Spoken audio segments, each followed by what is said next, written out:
Hi, I'm Virginia Weaving and I live in this home in Sedgwick with my partner Peter. We designed this home ourselves while we were living in Melbourne before we moved up here to Sedgwick.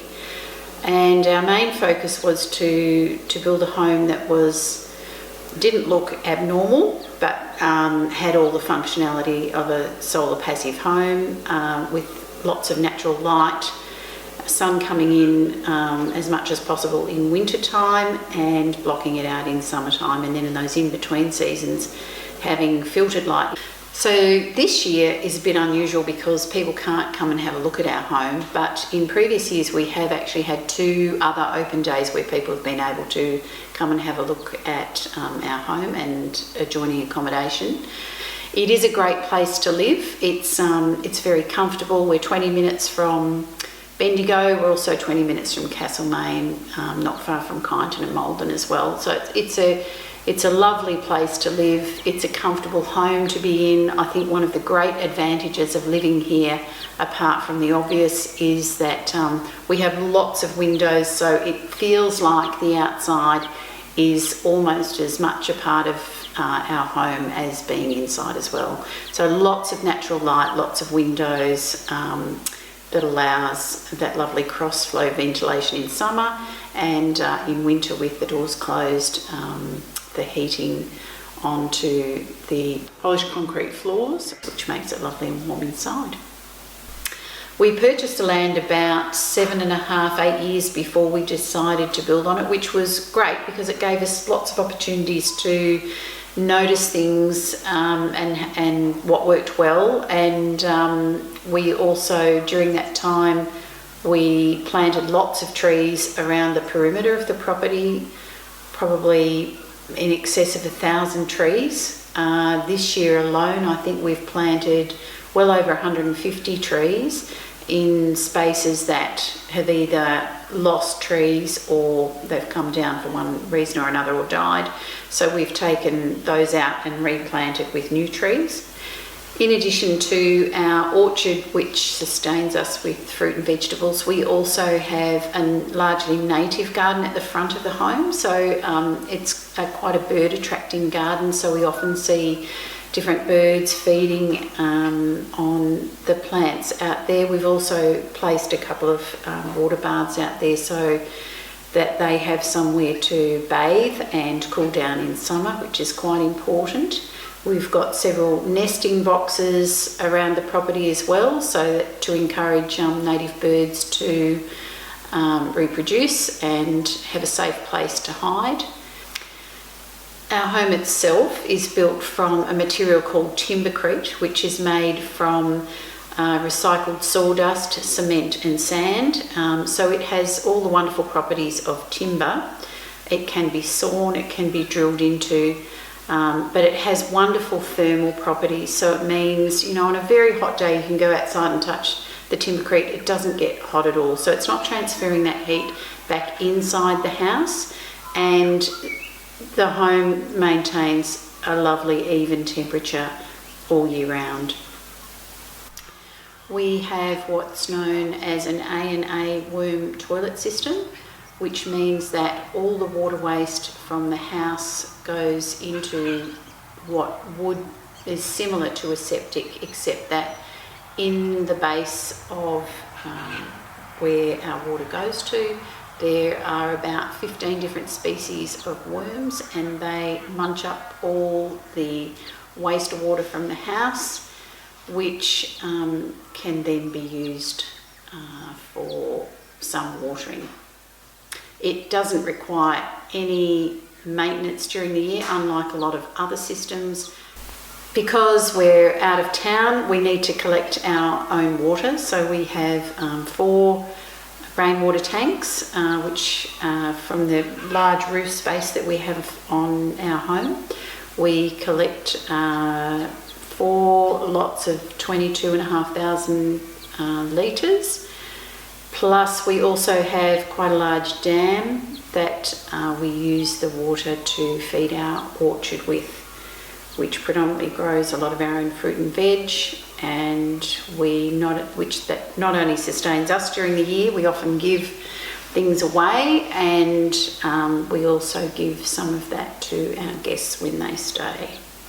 Like a lot of builds, towards the end of the build we ran out of money to do all the things we wanted to do, so as soon as I had a job in Bendigo, we made the decision to put on solar cells on the roof of our shed, which is a north-facing roof, and so we were able to, at that point, we were feeding into the grid and not really paying much at all. In fact, I think we were getting a credit from our bills, but because the cost of electricity has gone up so much now, we do pay a bill most months, and the feed-in tariff is still quite big because we got in early in 2011, so that will run out next year and we'll look at other options.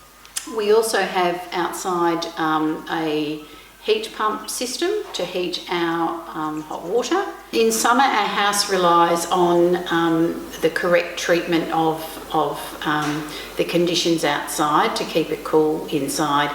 And we've had weeks here where it's been, you know, a whole week of over 35 degrees, sometimes as hot as 46 degrees, and the temperature inside the house maintains a fairly even 25, you know, it might get up to 27 on a day where there's, you know, lots of people going in and out of the doors and things like that. But basically our cooling relies on the fact that the sun goes down at night time and we open up all our doors and windows so that we're getting that lovely cool air inside, and then in the morning we treat it in the opposite way, so we close up all those windows and doors and keep the cool air in and the heat of the day out. We also have ceiling fans that, so in 9 ceiling fans in total throughout the whole house, and that just means that when it is getting a little bit warmer inside, that movement of air is just enough to keep it a little bit cooler. In winter, we rely on the sun coming in and hitting the polished concrete floors, and the warmth on the floor is quite marked. If you stand in a place in the room where the sun's not coming in to where it is coming in, and with the double glazing, there are many days where we don't even really need to put the heater on till the evening at any rate. And so the form of heating, which is in both sections of the house, both our section and also the bed and breakfast, is both from a wood heater. And we collect that wood ourselves, so from wood lots that are opened up at certain times of the year, we collect wood which is then burnt in a slow combustion heater inside to keep the spaces warm. No sun comes into the home at all during the summer months, meaning that with a polished concrete floor, if you think of the way I always describe it to guests, if you think of a brick wall on a hot day is how the house performs in winter, and think of that same brick wall in summer when it's in the shade is how it performs in summer. So part of our design brief when we were speaking to our builder Justin G was that we had come from a home in Melbourne that had a lot of air leaks. It was an older home, an old Edwardian home in Northcote, so we really wanted to live in a home that didn't have those air leaks and was well sealed.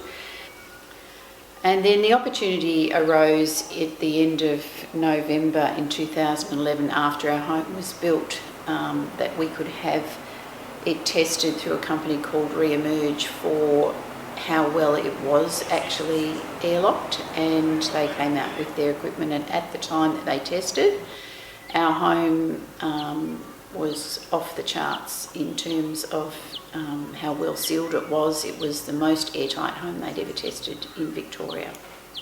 Decisions on lighting were also made with that airlock capacity in mind, so we chose lots of low energy lighting in compact fluorescents and LEDs, which are throughout the home, and the ones that look like downlights are actually not downlights.